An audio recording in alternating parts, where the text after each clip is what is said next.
Sanskaram University, where cutting-edge technology meets the promise of world-class education. Sanskaram University, education with values. Bakrid पर होने वाली कुर्बानी को लेकर नया बखेड़ा खड़ा हो गया है। वर्चुअल बकरीद मनाने को लेकर मुसलमान क्या सोचते हैं, जरा वो भी आपको सुनवाते हैं। देखिए, देश में आजकल एक चर्चा चल रही है, बल्कि चलाई जा रही है। संयोग नहीं है बल्कि प्रयोग है कि साहब प्रतीकात्मक कुर्बानी होनी चाहिए, पशुओं की हत्या होती है। मैं समझता हूं कि ये सारा ज्ञान इन लोगों को मुसलमानों के धार्मिक त्योहारों से पहले ही आता है। उससे पहले बीच में साल भर ये कहाँ गायब रहते हैं, दूरबीन से भी नजर नहीं आते हैं।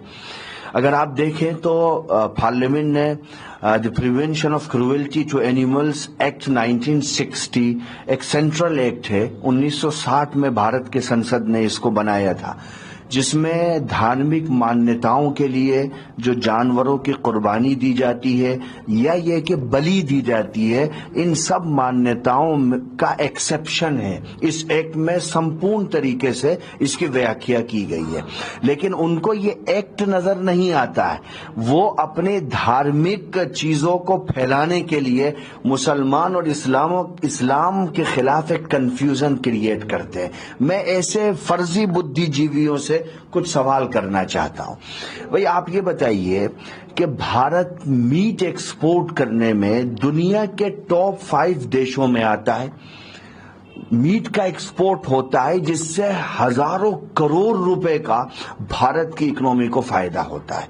तो ये ज्ञान उस मीट एक्सपोर्ट पर नहीं देते। भारत मेजर ग्लोबल बिजनेस करने वाला है लेदर के क्षेत्र में।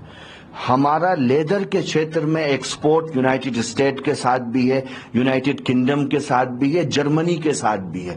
भारत ने 2023 एंड 2024 में $19 बिलियन का एक्सपोर्ट किया है लेदर के क्षेत्र में। अब आप बताइए कि लेदर किससे बनता है?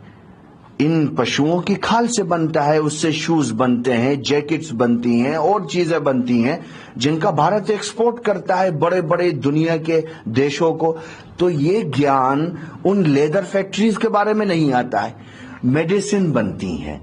भारत में कितनी बड़ी बड़ी फैक्ट्रियां हैं जो मेडिसिन बनाती हैं। मेडिसिन कैसे बनती हैं? क्या मेडिसिन में पशुओं की हड्डियों का यूज नहीं होता है?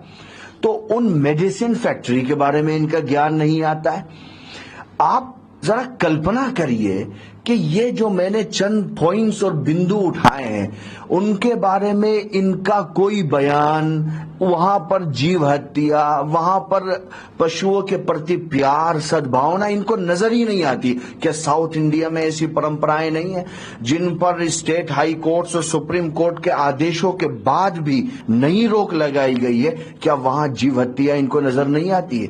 ये सारा ज्ञान धार्मिक उन्माद फैलाने के लिए, देश के अंदर नफरत फैलाने के लिए और एक विशेष वर्ग और धर्म को टारगेट करने के लिए